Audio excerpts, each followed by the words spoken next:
Hey guys, so I'm going to do a virtual demonstration of the color wheel using primary colors to create the secondary colors.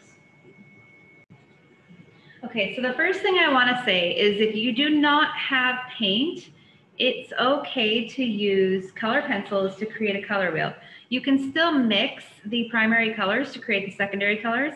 And how I did this was I layered. So first, you want to make the color wheel, and I'll go over all of that in a minute, but I just want to point out that I layered the red and yellow to create orange. I tried it with the red on top and yellow on bottom and vice versa, and then I chose the one I liked best and I did it here, and then I ended up going over it again. So I did 2 layers. So for example, and it's perfectly acceptable to do little swatches to experiment with the colors on the same paper as you do your color wheel, because what you're doing is you're doing a learning project anyway. You're not doing a work of art. So that's red with yellow on top. Whereas if you do yellow first and then you do red on top, if you press really hard with the yellow, it works. Either one works. I think that actually this looked better with the amount of yellow I put down first. So anyway, I did just straight blue here, blue and yellow here in layers.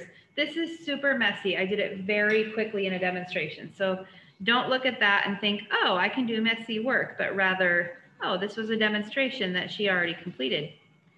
Anyway, so you can definitely mix your primary colors using color pencils to create the secondary colors. All right, and then the more you layer them, the better they tend to look. That's kind of hard to see, it's got a sheen to it, but the more I layer going in different directions, oops, that was not blue, the better that is going to look. So that's if you just have colored pencils. Okay. So you go multiple directions. Now I'm just doing blue on blue for, you guessed it, blue. But this is blue and red, and I would just keep layering it, trying to get rid of those marks until I liked the color. This is just straight red, red plus yellow, etc. So again, color pencils, okay? That's if you just have those. If you do have paint though, I want you to do the color wheel in paint, and let me show you how that is done. All right, so I have used a roll of tape that's kind of large, and I've actually gone around the outside of it at an angle to make an even bigger circle. And I did this on 1/2 of my paper, so that the other half is free to do my creative color wheel. So the color wheel, there are 3 primary colors, and those mix in pairs to create the 3 secondary colors.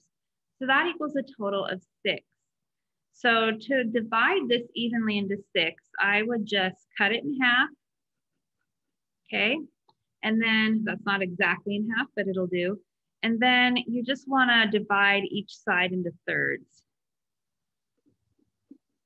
And then you can just continue those lines, okay? So you've got 6 portions there.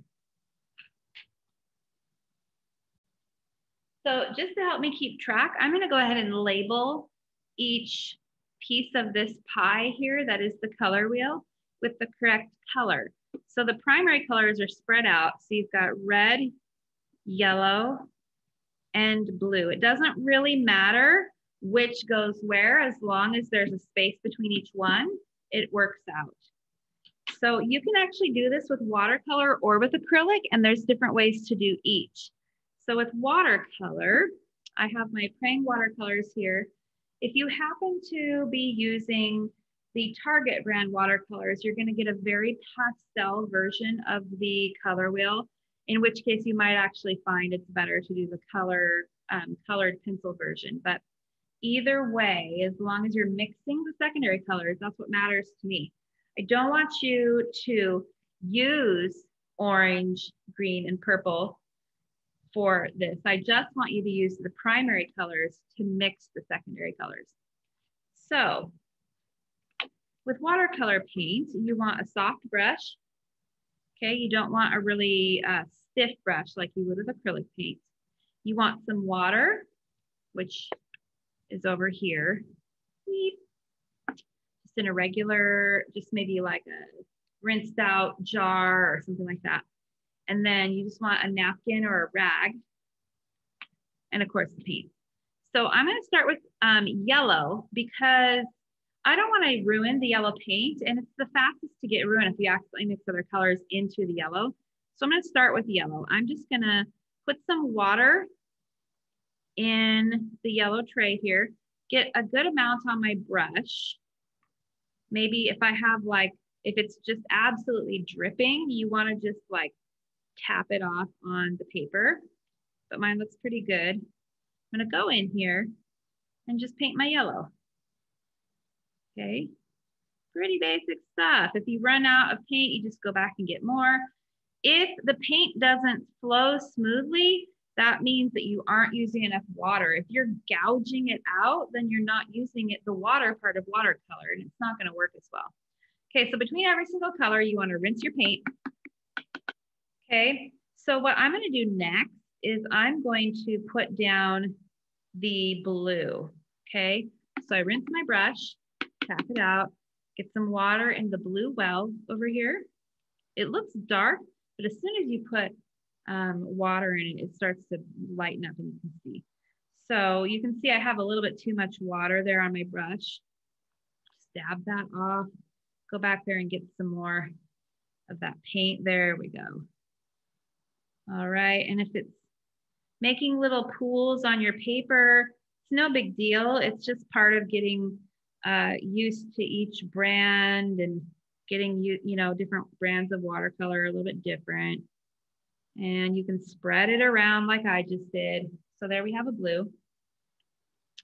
Now, you don't want to mix the watercolors inside of the paint wells.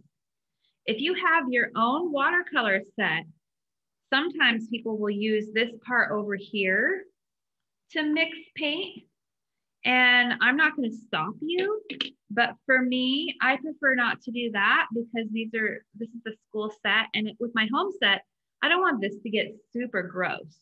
So I actually find it a little bit easier to just paint with my light color. Oops, I had a little bit of blue left on the brush. Ah, just broke my own rule. Let me lift that out of there. Paint with the yellow, okay, which I could have done this whole time really, but I wanted it to be wet.